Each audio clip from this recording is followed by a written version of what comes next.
April నెల 15వ తారీఖు పునీత డేమియన్ లేదా దమియాను గారి పండుగ.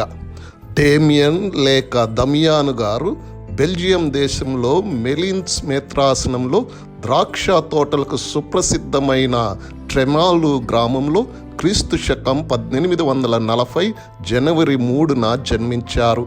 తండ్రి పేరు ఫ్రాన్సిస్ దే ఊస్తర్, తల్లి పేరు క్యాథరిన్ వెటెస్. మంచి క్రైస్తవ కుటుంబం. వీరికి గల 8 మంది సంతానంలో డేమియన్ గారు 7వ వారు. డేమియన్ పుట్టినరోజునే జ్ఞానస్నానం ఇవ్వబడి జోసెఫ్ అని నామకరణం జరిగింది. ఈ బాలునికి కేవలం 5 సంవత్సరాల ప్రాయంలో ఒకసారి దగ్గరలోని మైదానంలో గొప్ప అంగడి ఎగ్జిబిషన్ జరుగుతుండగా గ్రామంలోని పిల్లలందరూ అక్కడే చేరారు. జోసెఫ్ మాత్రము కనబడలేదు. నేరుగా గుడికి వెళ్ళి చూడగా అతడు పీఠం ముందు మోకరిల్లి ప్రార్థిస్తూ ఉన్నాడు. చదువులలోనూ ఆటపాటలలోనూ చురుకైన జోసెఫ్ తన 10 సంవత్సరాల వయసులో తొలిసారిగా దివ్య సత్ప్రసాదం స్వీకరించి ఒక సన్మనస్కునిలా వెలుగొందాడు. జోసెఫ్ని మంచి ధాన్యం వ్యాపారిగా చేయాలని తండ్రి తలంచాడు. కానీ జోసెఫ్ అన్న అడుగు జాడలలో నడువ నిర్ణయించాడు. సెమినరీలో చేరి 1859 ఫిబ్రవరి 2న బ్రహ్మచార్యం దీక్ష గైకొని నిలువుటంగి ధరించాడు. జోసెఫ్ పేరుకు బదులుగా డేమియన్ అన్న పేరును గైకొన్నాడు.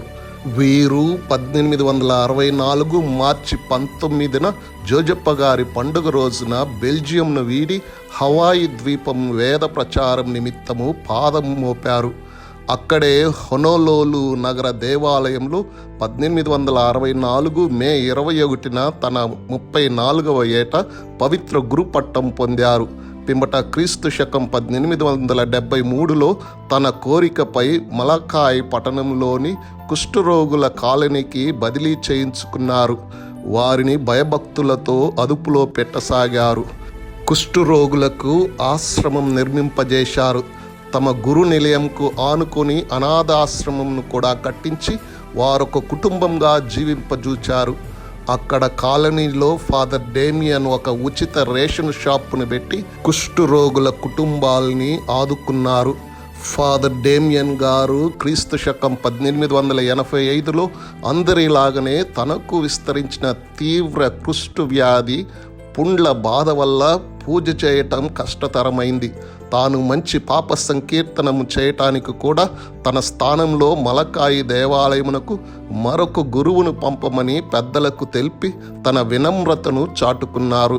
వ్యాధి బాధ భరిస్తూ కడవరకు కుష్ఠరోగుల సేవలో తరించి వారందరిని భక్తి ప్రార్థనల మధ్య పూర్తిగా సిద్ధపడి ఫాదర్ డేమియన్ గారు క్రీస్తు శకం 1889 ఏప్రిల్ 15న శాశ్వతంగా ఈ లోకమును వీడి సంతోషంగా దైవరాజ్యంలోకి శాశ్వత ఆనందంలోకి ప్రవేశించారు.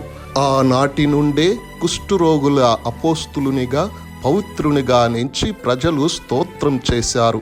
1977లో 6వ పౌలు పాపు గారు వీరిని వందనీయునిగా ప్రకటింపగా 1995 జూన్ 4న 2వ జాన్ పాల్ పాపు గారు వీరికి ధన్యత పట్టా ప్రకటించి సత్కరించారు.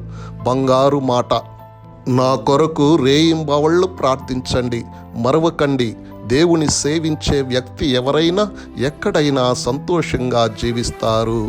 పునీత డేమియన్ గారా, మా కొరకు ప్రార్థించండి.